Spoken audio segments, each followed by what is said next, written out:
سلامونه نیکه هیله د توفیق سهاګ یوټیوب چینل ډیرو درنو لیدونکو په دې هیله چې روغ او جوړ اوسئ.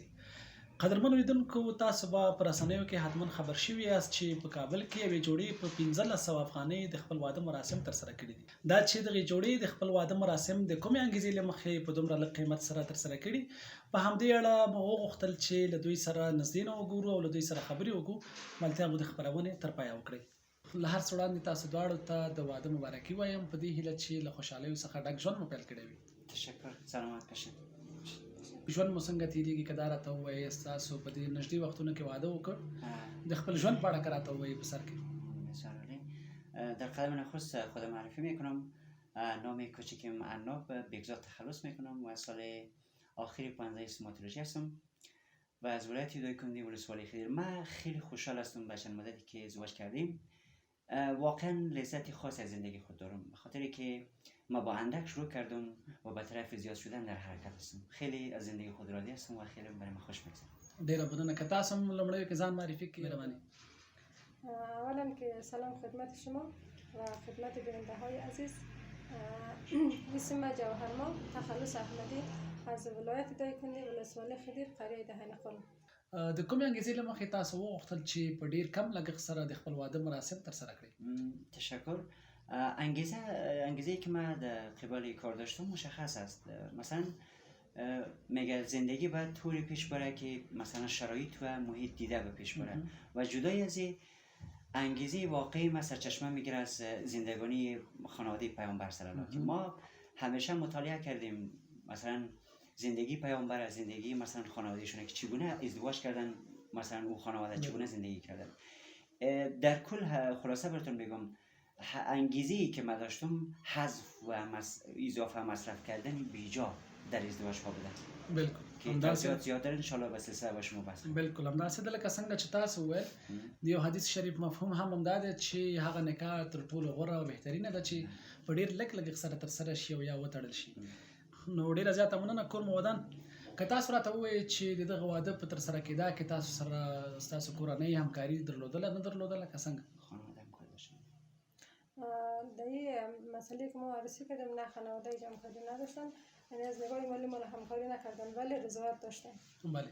ستاسو فامیلونو په دې د واده په ترسره کېدو کې څومره رول درلود؟ تاسو سره موافق ول نه ول؟ همکاري تاسو سره وکړله که څنګه؟ بسیار عالی. من شخصا خودم یعنی برای خود اجازه ندادم که من برای به انجام رساندن مراسم خود مصدی اوقاتی از اونا شوم و اونا خواستن مثلا تشریف بیارن اینجا با ما باشن، اما خودم تنها بازم براتون تکرار میکنم تنها هدف می بود که من با ازدواج خود مصاریف بیجا و کسایی که به خاطر مثلا تشریفات بیان یا مثلا به زحمت بیفتن اجازه ندادم که مصرف اضافه بکنم. به این لحاظ من از اینجا با اونا هماهنگی کردم و اجازه ندادم، یعنی خودم نخواستم که اونا چیکار بکنن، هزینه بکنن و بیان اینجا. میخواستن باشن ولی من یعنی گفتم لازم به چیز نیست، اگر شما رضایت داشته باشین از اون طرف هم کافی است. د دغه اقدام په کولو سره چې تاسو پیل وکړ د خپل راتلونکي په اړه څومره خوشبین یاست؟ خیلی زیاد، به خاطر که یک سخنی خیلی زیباست میگه اگر کسی شروعشان با یک پدیده بسیار بزرگ شروع شد ممکنه در ادامه در زندگی به یک تنگنا برابر شد و انسان هایی که با بزرگ شروع کردن توانی رد شدن از یک ناحیه باریکی را ندارن و انسان هایی که از باریکترین جا شروع میکنن میتونن با آسانی از فضای بسیار باز عبور بکنن. یعنی در کل یک دو پدیده برعکس است. من شخصا خود با آینده خود خیلی خوشبین هستم و خیلی هم خوشحال هستم که من از کوچکترین جای شروع کردیم و اگر هر قدرم که در مسیر ما تنگنا پیش بیاد هیچ هم برای من سختی نداره و اگر مثلا آسانی بیاد که چی بهتر. بالکل. خیلی خوشحال هستم از آینده خود و خیلی خوشبین هستم. ډیره زیاته مننه. په لږ لګښت د واده د ترسره کېدلو لومړی پیشنهاد تاسو دواړو کې چا لومړی وکړ؟ چا وغوښتل چې باید په دغسې اسانه ډول واده خپل ترسره کړو؟ پیشنهاد عروسی را یعنی دکتر سوی کردن و من خودم راضی بودم، یعنی چیزایی که ما میخواستیم در زندگی خود در وجود دکتر دیدم پذیرفتم. دکتر صاحب شما چی میگید؟ دقیقاً حرفی که خانم گفتن، ما در این قسمت یعنی نخواستم زیاد حرف مثلا من بزنم و خانم سهم نداشته، به خاطری که ما دو انسان خداوند ما رو به اون شکل آزاد خلق کرده و گفتن این نظر 100% آزاد است. ما هر دو به تفاهم هم 50-50% در قسمت رول داشتیم. څه فکر کوئ دغه اقدام چې تاسو وکړ کولای شو چې په دغه اقدامونو سره هغه بې ځای رواجونه او فرهنګونه چې زموږ په هیواد کې دود موندلی ده هغه ته د پای ټکی کېږدو. بله دقیقا بسیار گپ خوب است. من مطمئن هستم اگر او ایده از فامیل هایی که بیاین یک ذره دقیق تر فکر بکنن و گام بردارن به طرف عمل کردن این موضوع، دقیقا ما به این عقیده هستم که اگر خانواده ها دقیق تر فکر بکنن و به اصل موضوع و بیاناتی که ما در رسانه ها داشتیم، بله دقیقا این موضوع شده میتونه، چون شرایط برای ما ایجاب نمیکنه که بعد از با مصارف زیاد و بیجا یک کار عملی بکنیم. 100% من مطمئن هستم، به شرطی که اونها تصمیم به عملی کردن داشته باشه. په ټولنیزو رسنیو کې ویل کېږي چې تاسو دواړو په یوه ټولګي کې زده کړې کولې او هلته مو سره ولیدل او هلته مو بیا سره خوښ کړل او تصمیم مو ونیو چې سره ګډ ژوند پیل کړئ. که په دې اړه زموږ لیدونکو ته وضاحت ورکړئ خوشحاله به شو. بسیار عالی. نه خیر، ما در صنف بخاطر که صنف‌های ما جداگانه هستن، اینا در بخش قابلگی تحصیل میکنن و ما بخش استوماتولوژی مثلا بخش دندان هستم. ما در واقع اگر از آشنایی ما بگین، از علاقه داشتن ما به یکدیگر، ما تقریبا از قریه ما نزدیک هستن، یعنی قبل از این ما با هم دیگر روابط خانوادگی هم داشتیم. در اونجا هم با هم دیگر آشنا بودیم، ولی مثلا روابط ما بیشتر در وقتی که کابل در دوران محصلی بودن بیشتر هم دیگر شناختیم و از این طریق با هم دیگر آشنا کردیم. نو لکه څنګه چې پوهیږو او خبر یو په 1500 افغانۍ واده کول په داسې حالاتو کې چې تقریبا د هر څه نرخونه ډېر زیات لوړ دي، قیمتي زیاته ده، په څه ډول مو خپل واده مخته یوړ او واده مو ترسره کړ؟ بله بسیار خوب، سوال خوب است. در کل ما طوری یک راهی را در پیش گرفتیم که به هر لحاظش اقتصادی باشه. مثلا آرایشگاه در حدی که نیاز بودن و در حد لازم ما از دوستای ما بودن، در حدودی 200 افغان ما بیشتر با آرایشگاه نداریم، هم خودیم و هم برای خانم. و دیگه مثلا مسیری که دیگر روزها با موتورهای لوکس و گلپوش میرفتن ما پیاده آمدیم، هیچ برای ما ایرادی هم نداشتن، همه مردم ما رو دیدن. از کجا پیاده آمدین؟ نزدیک هستن، در قسمت بالاتر از هتل رفته بودین؟ خانه شخصی بود؟ نه، مثلا از آرایشگاهی که می آمدیم مثلا خانه خود ما پیاده آمدیم. نخواستیم که مثلا به هدر دادن چند پیسه الکی برم به موتر، خب نیازی نیست، ما میتونیم پیاده بریم خانه، چه عیب داره، حتی قشنگتر هم است و بسیار پیام خوبم داره. و دیگه وقتی که آمدیم مصرف خود در قسمت میهمانا گرفتیم، نخواستیم که مصرف بیجا شد. مثلا رفتیم به جای چای و مصارف اضافی دیگه آب میوه گرفتیم و برابر با آرایشگاه و مصارفی که ما کیک و مثلا کلچه و آب میوه گرفتیم، حدودا جمعا همی 1500 افغانی شدن، حتی شاید کمتر شده بودن ولی ما 1500 گرفتیم. بالکل ډیره مننه، بیخي ښه کار مو کړی. څومره میلمانه تاسو غوښتي ول د خپل واده د ترسره کېدا لپاره؟ حدود 15 نفر میهمان داشتیم. 15 نفر میهمانه از طرف شما بودن یا از طرف دکتر صاحب؟ از طرف از ما بودن، از طرف دکتر صاحب. فقط هم دوستای نزدیک خود قبض دادیم. امو سرجم میهمانه 15 نفر بودن؟ 15 نفر بودن. خب بسیار خوب. باز شما آب میوه دادن؟ آب میوه دادیم، ماندگیش هم اونجا مانده قرار زیاد مصرف نشده. خب بسیار خوب. ډاکټر صاحب مننه، بیا هم تاسو ته راګرځو. تاسو چې د خپل واده د ترسره کېدو لپاره هغه خپل نږدې خپلوان یا ملګري غوښتي ول، تاسو ته یې څه روحیه درکړله؟ یعنې هغوی چا منفي نظر خو نه درلود چې تاسو ډېر عادي او اسانه کار ترسره کړی؟ بله، طوری که معلوم است به هم در جریان هستیم، خصوصا در جامعه ما شما طبعا در جامعه افراد متفاوت زندگی میکنن.